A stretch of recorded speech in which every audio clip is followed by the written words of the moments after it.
बहुत समय पहले की बात है। पर्वतों और हरे भरे जंगलों से घिरा एक छोटा सा गांव था धवलपुर।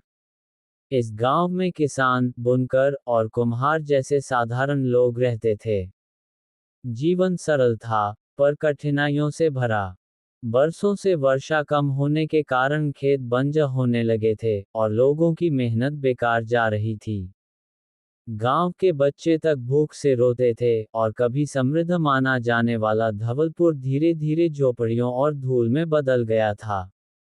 इसी गांव के किनारे पर एक टूटी फूटी झोपड़ी में रहता था आदि, एक गरीब किसान का बेटा। उसकी उम्र लगभग 14 साल होगी। चेहरा सांवला, आंखों में गहराई और मन में जिज्ञासा। गरीबी ने उसके सपनों को मारने की कोशिश तो की, लेकिन पूरे गांव में एक वही था जो मुश्किलों में भी हिम्मत नहीं हारता था। आदि की मां नहीं थी, वह बचपन में ही चल बसी थी। पिता दिन रात मेहनत करते, लेकिन घर में पेट भरने जितना भी अनाज कभी नहीं बचता था। फिर भी महान थे वे, कभी उन्होंने चोरी नहीं की, न किसी से झूठ बोला। वे हमेशा कहा करते, ईमान गरीब को छोटा नहीं बनाता बेटा, बल्कि यही उसकी सबसे बड़ी ताकत बनता है। आदि ने अपने पिता की इस सीख को मन में पक्का बसा लिया था। वह भले ही फटे कपड़े पहनता हो, लेकिन उसका दिल बहुत अमीर था। वह गांव के छोटे बच्चों को पढ़ना सिखाता, बुजुर्गों की मदद करता, और जंगल से लकड़ियां काटकर बेचकर अपने पिता की मदद करता। एक दिन सूरज ढलने वाला था। आसमान सांवले बादलों से भर चुका था और पक्षियों की चहचहाहट धीमी हो चुकी थी। इसी बीच आदि लकड़ियां जुटाने के लिए जंगल में गया हुआ था, पर आज जंगल कुछ अलग लग रहा था। उसमें एक अनोखी खामोशी थी, डरावनी भी और रहस्यमयी भी। वह अक्सर इस जंगल में आता था, पर आज पत्तों की सरसराहट, झाड़ियों का हिलना और हवा की आवाज कुछ अजीब सी लग रही थी। जैसे जंगल कुछ कह रहा हो, पर कौन समझे। थोड़ी देर बाद उसे झाड़ियों के पीछे से रोशनी सी झिलमिलाती दिखी। सोचा, शायद वन किसान आग जलाए हुए होंगे। पर जब पास पहुंचा, तो उसकी आंखें फटी की फटी रह गईं। वहां एक सुनहरी रोशनी चमक रही थी, जो किसी जुगनू की नहीं हो सकती थी। और अचानक हवा में एक फड़फड़ाहट हुई। उसके सामने एक अद्भुत चिड़िया प्रकट हुई, पूरी सोने की, जैसे कोई अनमोल मूर्ति। पंख से किरणें निकलती थीं, आंखें हीरे की तरह चमकती थीं।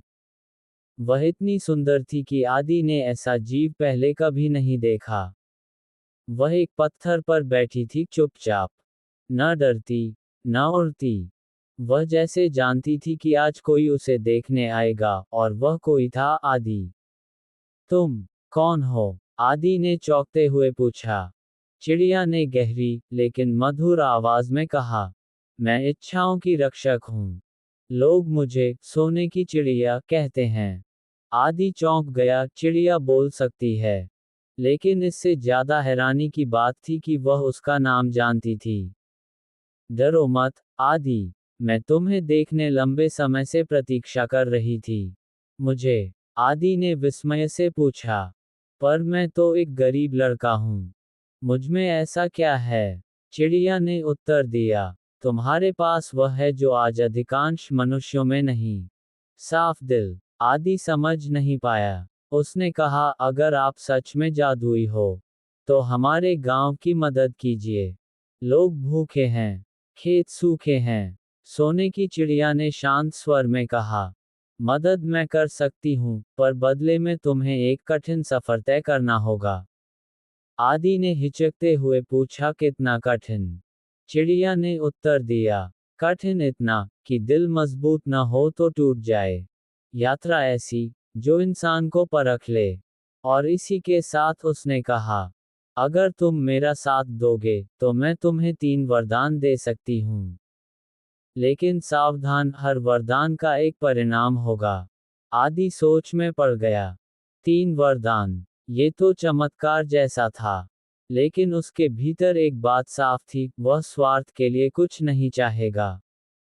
वह अपने गांव को बचाना चाहता था, अपने पिता को गरीबी से निकालना चाहता था, और इस धरती को फिर से खुश देखना चाहता था। उसने धीरे से कहा, मैं तैयार हूं। सोने की चिड़िया मुस्कुराई। जंगल में जैसे उजाला फैल गया।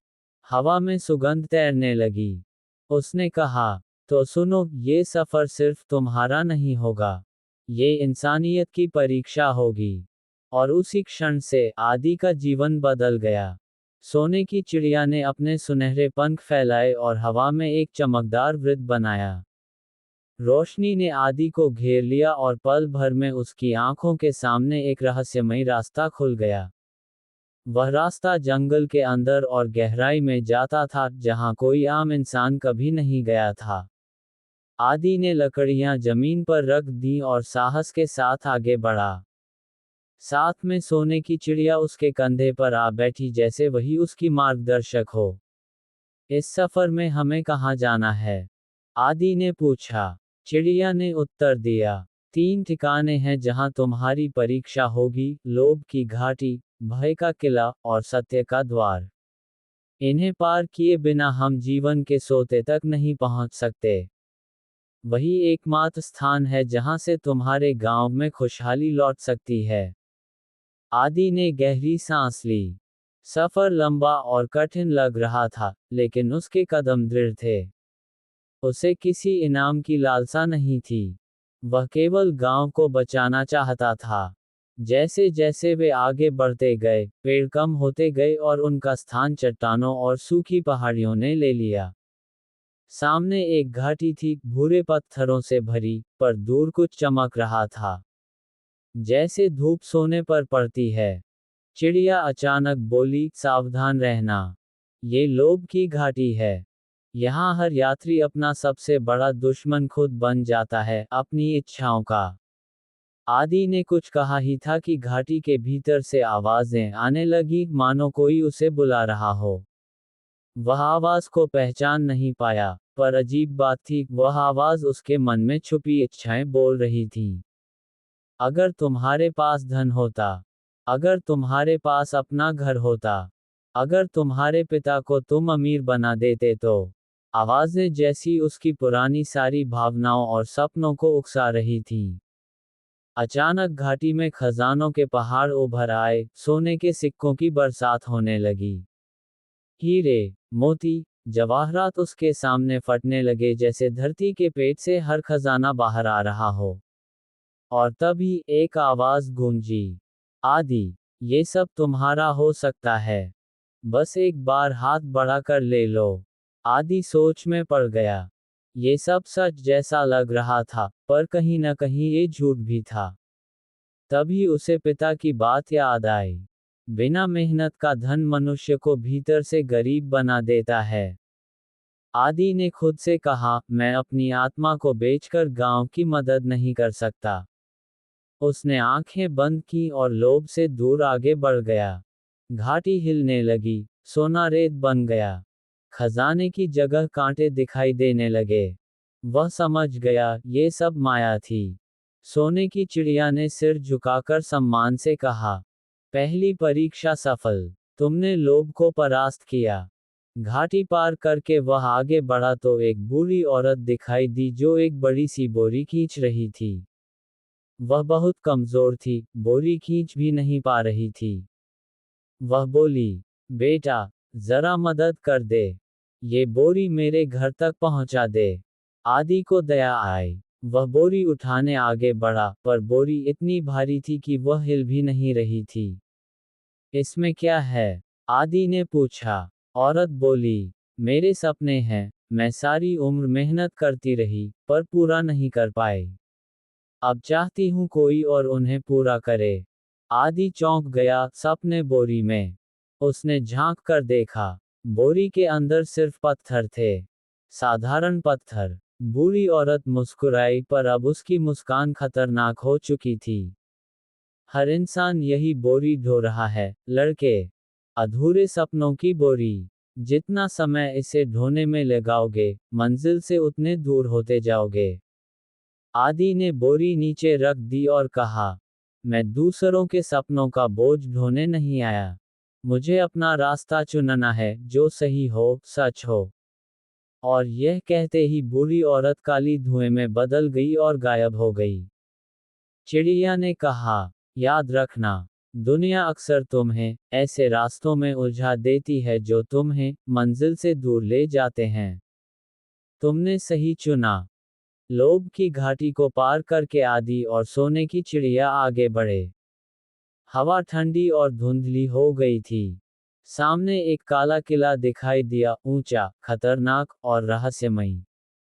उसके दीवारें जैसे अंधकार से बनी हों और पत्थरों पर डरावने चेहरे उभरे थे। चिड़िया ने गंभीर स्वर में कहा, ये है भय का किला। यहाँ हर इंसान अपने सबसे बड़े डर से मिलता है। जो डर तुमसे अधिक शक्तिशाली होगा, वही तुम्हें रोकने की कोशिश करेगा। आदि ने गहरी सांस ली। उसके मन में भी डर था। अकेले इस किले में जाना आसान नहीं था।